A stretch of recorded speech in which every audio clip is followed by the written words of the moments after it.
తాకట్లో ఉన్న మీ బంగారాన్ని విడిపించి ఆ రోజు ఆన్లైన్ రేటుకి కొంటాం. Sharma gold company. Welcome to Suman TV. పులివెందులలో జెడ్పీటీసీ ఉప ఎన్నిక దాదాపు అసెంబ్లీ ఎన్నికలు తలపిస్తోంది.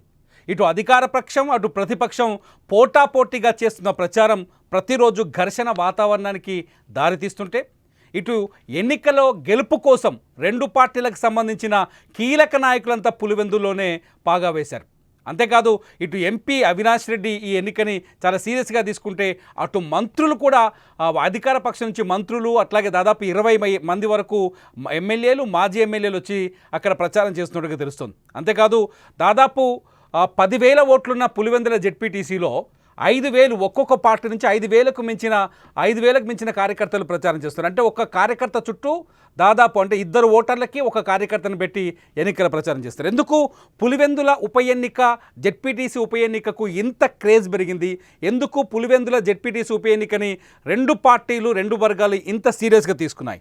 ఒకసారి ఈ అంశంపైన చర్చిద్దాం. మనతో పాటు పొలిటికల్ అనలిస్ట్ పురుషోత్తం రెడ్డి గారు లైవ్లో ఉన్నారు. పురుషోత్తం రెడ్డి గారు నమస్కారం. నమస్తే అండి. మనం చూస్తున్నాం పులివెందుల్లో దాదాపు అసెంబ్లీ ఎన్నికను తలపిస్తోంది. అక్కడ మొత్తం హడావిడి కావచ్చు, ప్రచారం కావచ్చు, రాజకీయ నాయకుల స్పీడు కావచ్చు, స్పీచ్లు కావచ్చు, సవాళ్ళు కావచ్చు. ఎందుకు సార్ సడన్గా ఈ ఎన్నిక ఇంత క్రేజ్ ఎందుకు పెరిగింది? ఇంత హాట్గా ఎందుకు మారింది? బేసిక్గా పులివెందుల ఎన్నికలు ఒక సాధారణంగా సాఫీగా జరిగిపోవలసిన ఎన్నికలు ఒక అసాధారణ పరిస్థితులు ఏర్పడడానికి కారణం రెండు రాజకీయ పార్టీల మధ్య రాజకీయ ప్రత్యర్థుల స్థాయి మరిచిపోయి రాజకీయ శత్రుత్వంగా మారిపోవడం ఈ పరిస్థితికి కారణం అనుకుంటున్నాను. వైసీపీ తనకు 44-45 దశాబ్దాలుగా తిరుగులేని పట్టున్న చోట మళ్ళీ మేము గెలవాలని కోరుకోవడం వారికి సహజం. రెండో వైపు Telugu Desam party Kuppam return gifts ఇచ్చే ఆలోచనతో ఉంది. అంటే కుప్పంలో ఎట్లయితే ఆ రోజు అధికారంలో వైసీపీ ఉన్నప్పుడు, తెలుగుదేశం అపోజిషన్లో ఉన్నప్పుడు కుప్పంలోని అన్ని జెడ్పీటీసీలు, అన్ని ఎంపీపీలు, కుప్పం మున్సిపాలిటీ గెలిచిపోయి వచ్చే ఎన్నికలు చంద్రబాబు నాయుడు కంటే ఓడిచ్చేస్తామని వైసీపీ చెప్పిందో ఆ తరహా ఇప్పుడు అధికార పీఠం మారింది. కాబట్టి అట్లాంటి ఫలితం పులివెందుల జెడ్పీటీసీలో కూడా ఇచ్చి భవిష్యత్తులో పులివెందులో కూడా ఓడిచ్చేస్తాం, లేకపోతే రాష్ట్రంలో 11 ఇట్లాంటి ప్రచారం వాళ్ళు చేసుకోవడం కోసం వాళ్ళు సిద్ధపడ్డారు. వాళ్ళేమో కుప్పం రిటర్న్ గిఫ్ట్స్ ఇవ్వాలనుకుంటున్నారు, వీళ్ళేమో మాకు పట్టుంది కాబట్టి మేము నిలబెట్టుకోవాలనుకుంటున్నారు. ఈ వాతావరణం రెండు రాజకీయ ప్రత్యర్థుల స్థానంలో రాజకీయ శత్రుత్వంగా మారిపోయిన కారణంగా బ్యాలెన్స్ తప్పి వ్యవహరించడం వల్ల ఒక సాధారణ ఎన్నికలు కాస్త అసాధారణ ఎన్నికలుగా మారిందని చెప్పక తప్పదు. మనం ఒకటి చూడొచ్చు, జగన్ నిజంగానే పులివెందుల్లో పట్టుకోల్పోయే పరిస్థితి ఉందా? ఎందుకంటే దాదాపు 50 ఏళ్ల నుంచి వాళ్ళకి తిరుగులేని ప్రాంతం అది కంచుకోట. ఈసారి జగన్ని అంటే వైసీపీని ఓడిస్తుందని అనుకోవచ్చా? అధికార పక్షం అంత ఆప్షన్స్ కనిపిస్తున్నాయా? జగన్మోహన్ రెడ్డి గారు పట్టు కోల్పోలేదు. 2024 నాటికన్నా కాస్త పెంచుకున్నాడని చెప్పాలి. ఎందుకు ఈ మాట అంటున్నానంటే, వైఎస్ఆర్ కాంగ్రెస్ పార్టీ ప్రస్థానంలో ఆ పార్టీ పుట్టినప్పటి నుంచి ఈ రోజు వరకు హైయెస్ట్ క్రైసిస్ ఏదైనా ఎన్నుకుంటే 24 సాధారణ ఎన్నికలు. మొన్న జరిగిన ఎన్నికల్లో హైయెస్ట్ క్రైసిస్ని, హైయెస్ట్ ప్రతికూలతను ఆ పార్టీ ఎదుర్కొనింది. ప్రజల నుంచి ఎదుర్కొనింది. అదనంగా పార్టీ శ్రేణులు కూడా వ్యతిరేకంగా పనిచేసినారని ప్రచారం ఉంది. ఒక వాస్తవం కూడా అది రాయలసీమ, నెల్లూరులో. అంటే ఇంత క్రైసిస్ వైసీపీ జీవితంలో ఎప్పుడు ఎదుర్కోవాలి ఆ పార్టీ పుట్టినప్పటి నుంచి.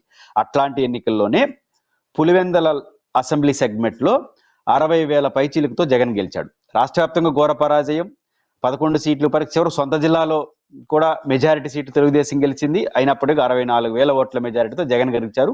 ఇదే పులివెందుల జెడ్పీటీసీలో తెలుగుదేశానికన్నా 3 రెట్లు ఎక్కువ ఓట్లు వచ్చినాయి. ఎవరికి?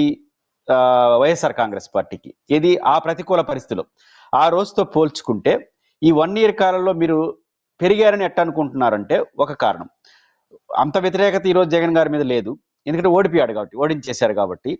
2, జగన్ ఓడిపోయిన కారణంగా పార్టీ శ్రేణుల్లో ఏదైతే కోపంతో కొంతమంది వ్యతిరేకంగా వాళ్ళు కొంత రిలీజ్ వచ్చింది. జగన్మోహన్ రెడ్డి మంచోడో చెడ్డోడో, మనోడు ముఖ్యమంత్రిగా ఉంటే మనం గౌరవంగా ఉండొచ్చు అనే భావంతో పార్టీ శ్రేణులు మళ్ళీ మొదటికి వచ్చినారు. రెండోది, జగన్ ఓడిపోయిన ఎఫెక్ట్ ఈరోజు కనిపిస్తూ ఉంది. Pulivendula medical college the best example. బహుశా జగన్ కంటిన్యూ అయి ఉంటే ఈరోజు పులివెందుల మెడికల్ కాలేజీ కంటిన్యూ అయ్యేది. ఎందుకంటే ఇప్పుడు ఆ 50 సీట్లు వద్దనుకునే పరిస్థితులు వచ్చారు. ప్రైవేట్ రంగులు తీసి మొత్తం గజిబిజ్ అయిపోయింది. పులివెందుల మెడికల్ కాలేజ్ వచ్చుంటే పులివెందుల మెడికల్ హాస్పిటల్ వచ్చిండేది. పులివెందుల మెడికల్ కాలేజీ ట్రస్సెస్ ఎందుకు చెప్తున్నారంటే, పులివెందుల వేరు, పులివెందుల రూరల్ వేరు కాదండి. పులివెందుల మండలం అంతా కలిసి ఒకప్పుడు 50-60 ఓట్లు ఉంటే ఇప్పుడు 50,000 ఓట్లు పులివెందుల మున్సిపాలిటీ అయిపోయింది. ఇదన్నీ ఈ గ్రామాలు 10 గ్రామాలు ఉన్నాయి కదా, 6 పంచాయతీలు 10 గ్రామాలు ఇదంతా పులివెందుల చుట్టూ ఉన్నాయి. కాబట్టి పులివెందుల యొక్క పులివెందుల వేరు, పులివెందుల మండలం వేరు కాదు. కాబట్టి మెడికల్ కాలేజీ ఇవన్నీ చూసినప్పుడు జగన్ ఓడిపోయిన ఎఫెక్ట్ వాళ్ళకి కనిపిస్తూ ఉంది. కాబట్టి జగన్మోహన్ రెడ్డి గారు ఈ కారణంగా మరింత అవసరంగా వాళ్ళు భావిస్తారు. ఖచ్చితంగా జగన్మోహన్ రెడ్డి అయితే పట్టు కోల్పోలేదు. కోల్పోయిందల్లా అధికారం కోల్పోయినాక తెలుగుదేశం పార్టీ కొంత జుబ్లీట్ మోడ్లో ఉంటుంది. ఆ జుబ్లీట్ మోడ్లో ఉన్నతో పాటు మంచి అవకాశం ఈ టైంలో. కానీ మంత్రులు చెప్తున్నారు, అక్కడ ప్రచారం చేస్తున్న టీడీపీ ఎమ్మెల్యేలు చెప్తున్నారు, ప్రభుత్వం తీసుకొస్తున్న పథకాలు కావచ్చు, గ్యారంటీలు కావచ్చు, ప్రభుత్వం తీసుకొచ్చిన సంక్షేమ పథకాలు కావచ్చు, అమలు చేస్తున్న తీరు కావచ్చు, పులివెందుల ప్రజల్ని కూడా ఆకట్టుకుంది, పులివెందుల ప్రజల మనసును కూడా మార్చిందని చెప్తున్నారు. ఇది నమ్మొచ్చా మనం? అంటే ఇప్పుడు సంక్షేమ పథకాలు అంటే ఏంటి? ఆ సంక్షేమ పథకాలు నెంబర్ 1 అమ్మఒడి, జగన్మోహన్ రెడ్డి గారి కొనసాగింపు. రైతు భరోసా జగన్మోహన్ రెడ్డి గారి కొనసాగింపు. కాకపోతే 5,000 ఇచ్చామని చెప్పి అది కూడా 1 ఇయర్ ఎత్తేసారుగా. 1 ఇయర్ లేదు కదా, 1 ఇయర్ ఇవ్వలేదు. పైపెచ్చు జగన్మోహన్ రెడ్డి గారు 13,000 ఇస్తే నేను కాదు, మేము 20,000 కేంద్రంతో సంబంధం లేకుండా ఒకేసారి ఇస్తా ఉన్నారు. చేయలేదుగా. రెండోది అమ్మఒడి మొదటి సంవత్సరం లేదుగా. కాబట్టి ఇవన్నీ చూసినప్పుడు ఎన్నికల హామీల మేరకు ఇచ్చేటిగా ఉంటే ఇట్లాంటి కాన్ఫిడెన్స్ రాదు. రెండోది నేను చెప్పిన డైరెక్ట్ ఉదాహరణ ఈ మెడికల్ కాలేజీ. కాబట్టి మెడికల్ కాలేజ్ డైరెక్ట్ కోల్పోతున్నారు. నాకు తెలిసి జెడ్పీటీసీ ఎన్నికల్లో మేము గెలుస్తామంటున్నారు కానీ ఎక్కడ మీరు బయట చెప్తున్నారు కానీ ప్రచారంలో ఎక్కడ సంక్షేమ పథకాలు చూసి ఓటేయండి ఇవేం చెప్పట్లేదు. సంక్షేమ పథకాలు ఒకసారి అమలు చేసినంత మాత్రం గెలిచిపెట్టుకుంటే జగన్ మొత్తం గెలుచున్నారు కదా రాష్ట్రంలో. ఇక్కడ అనేక మల్టిపుల్ కారణాలు వస్తాయి. కానీ సార్ ఇక్కడ వైఎస్ వివేకానందరెడ్డి హత్య ప్రభావం కావచ్చు, ఆ కేసు నడుస్తున్న తీరు కావచ్చు, విచారణ కావచ్చు, నిన్న సునీత వెళ్ళి ఏకంగా పులివెందుల్లో ప్రెస్ మీట్ పెట్టి చాలా స్పష్టంగా హంతకులే ఇక్కడ రాజకీయ నడిపిస్తున్నారు, హంతకులు ఇక్కడ ఎన్నికల ప్రచారం చేస్తున్నారని చెప్పడం కావచ్చు, లేకపోతే ఎమ్మెల్సీ పైన జరిగిన దాడిని ఆమె వ్యతిరేకించడం కావచ్చు, ఇటువంటి ప్రభావం ప్రజల్లో మార్పును తీసుకురాలేదనుకోవచ్చా మనం? పులివెందుల్లో వివేకానంద రెడ్డి గారి మర్డర్ కేసు ఖచ్చితంగా చర్చనీయాంశం అవుతుంది. కాకపోతే మనం గమనంలో పెట్టుకోవాల్సింది మీకు తెలుసు, గత ఎన్నికల్లో కన్నా పెద్ద ప్రభావం ఉంటుంది. గత ఎన్నికలు ఇది ప్రభావం పడింది. గత ఎన్నికల్లో షర్మిల గారు డైరెక్ట్గా జగన్ గారి సోదరే డైరెక్ట్గా ఎంపీగా పోటీ చేసి పులివెందుల్లో ప్రజలందరినీ కొంగుజాపి అడిగింది. ఏమని? వివేకానంద రెడ్డి హత్య కేసులో వాళ్ళే అసలు కారకులు, వాళ్ళని గెలిపించారంటే వివేకానంద రెడ్డి గారి హత్యను సమర్థించినట్టే, నన్ను గెలిపిస్తే వాళ్ళు ఓడిస్తే అది వివేకానంద రెడ్డి గారి మరణానికి ప్రతీకారం తీర్చుకున్నట్టు అవుతుంది, శిక్షించినట్టు అవుతుంది. ఇవన్నీ అయిపోయినాయిగా. దాటితో తల్లి విజయమ్మ గారు డైరెక్ట్గా వీడియో మెసేజ్ ఇచ్చారు. రాజశేఖర రెడ్డి గారికి 2 కోరికలు, కొడుకు బాగుండాలి, కూతురు బాగుండాలి. కొడుకు ఎట్లా సీఎం అయిపోయాడు, కూతురుని కూడా ఎంపీగా చేయమని డైరెక్ట్గా రాజశేఖర రెడ్డి గారి సతీమణి విజయమ్మ గారు వీడియో మనకు తెలుసు. డైరెక్ట్గా షర్మిల గారే ప్రచారం చేశారు కదా, వీధి తిరిగి పులివెందుల కడప జిల్లా అంతా. దాని ప్రభావం పడిపోయింది. ఆ పడిపోయినప్పుడే ఇదే జెడ్పీటీసీలో 3 ఓట్లు ఎక్కువ తెలుగుదేశం కన్నా వచ్చినాయి. మళ్ళీ కొత్తగా పడే ప్రభావం ఏంటి? నా పాయింట్ అది. గతంలో పడలేదన్న వివేకానంద రెడ్డి గారి కేసు గతంలో ఇంతకన్నా ఎఫెక్టివ్గా పనిచేసింది కదా. షర్మిల గారు డైరెక్ట్గా జగన్ గారి సోదరే వచ్చి డైరెక్ట్గా అలిగేషన్ చేసిన ఎన్నికలు మనం చూసాం. అప్పుడు కూడా 3 ఓట్లు వచ్చినాయి. పైపించి ఇప్పుడు కొంత వ్యతిరేకత వస్తుంది కదా. ఇప్పుడు సునీత గారు అన్ఎక్స్పెక్టెడ్ ఇప్పుడు వచ్చినారు. అంటే పాయింట్ ఏంటంటే సిబిఐ ఇంకో పక్క సుప్రీంకోర్టులో ఏం చెప్పింది? మేము విచారణ పూర్తి చేసామన్నది. ఇప్పుడు ఏడ చర్చ జరగాలి? సుప్రీంకోర్టులో గొడవ జరగాలి, సుప్రీంకోర్టులో చర్చ జరగాలి. ఏమని?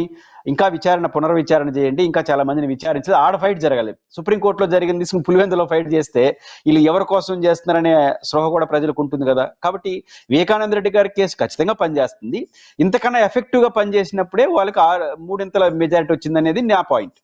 సార్ ఇక్కడ అంటే ఒక రకంగా ఇప్పుడు మనం అవినాష్ రెడ్డిని చూస్తున్నాం, లేకపోతే వైసీపీలో కీలక నేతల్ని ప్రచారంలో చూస్తున్నాం. వాళ్ళ ప్రచారం చేస్తున్న తీరు కావచ్చు, అక్కడ ఎదుర్కొంటున్న తీరు కావచ్చు, ఇవన్నీ చూస్తుంటే ఆ వైసీపీ కొంత భయపడుతుంది అనుకోవచ్చా? వైసీపీకి ఒకే ఒక డిసడ్వాంటేజ్ ఏంటంటే అధికార మార్పిడి అనేది అధికార యంత్రాంగం ఇప్పుడు వాళ్ళ చేతిలో లేదు. కాబట్టి అది ఒక పెద్ద డిసడ్వాంటేజ్ వాళ్ళకు ఉంది. అది బేసిక్ డిసడ్వాంటేజ్ ఉంది. తెలుగుదేశం పార్టీ కొంచెం కాన్ఫిడెన్స్ వచ్చింది. గెలుపు ఓటములు కాదు, మేము బాగా తిరగలం, అధికారం తోడైంది, ఇంకా 4 ఏళ్ళు మేము అధికారంలో ఉంటాము, కాబట్టి మమ్మల్ని అవకాశం ఇవ్వండి అని ప్రజల్లోకి వెళ్ళడం. ఇక్కడ ప్రజల కన్నా 2 పార్టీల బాహాబాహి ఎక్కువ వస్తుంది. మీరు ఇప్పుడు గొడవ ప్రజల్లో పోయి చర్చ ఆడుంది. మొత్తం కలుపుకుంటే 6 పంచాయతీలు. మీరు అన్నట్టు ఒక్కొక్క పార్టీ నుంచి 5,000 మంది వస్తున్నారంటే ఎక్కడి నుంచి వస్తున్నారు వాళ్ళు? పులివెందుల జెడ్పీటీసీలో పులివెందుల కన్నా పులివెందుల ఏతరులు ఎక్కువ మంది వచ్చి ఆడవాడు చేస్తున్నారు. దీని అర్థం ఏంటండి? పులివెందులలో పేర్లన్నీ చూడండి, అందరూ పులివెందుల సంబంధం లేని వాళ్ళు. ఇప్పుడు మీకు తెలిసి మీకు ఐడియా ఉంటుంది అనుకుంటా, పులివెందుల తెలుగుదేశం జడ్పీటీసీ సింహాద్రిపురం మండలానికి సంబంధించిన వ్యక్తి. పులివెందుల మండల జడ్పీటీసీ పరిధిలో కూడా కాదు వాళ్ళు, బీటెక్ రవి గారి సతీమణి. కాబట్టి దీన్ని బట్టి చూసినప్పుడు పులివెందుల ఓటర్స్ కన్నా నాన్ ఓటర్స్ ప్రభావం ఎక్కువ ఉందంటేనే అక్కడ పట్టు రెండు పార్టీల మధ్య బాహాబాహి కనిపిస్తా ఉందా, ప్రజల ఓట్లుగా కనిపిస్తా ఉందా?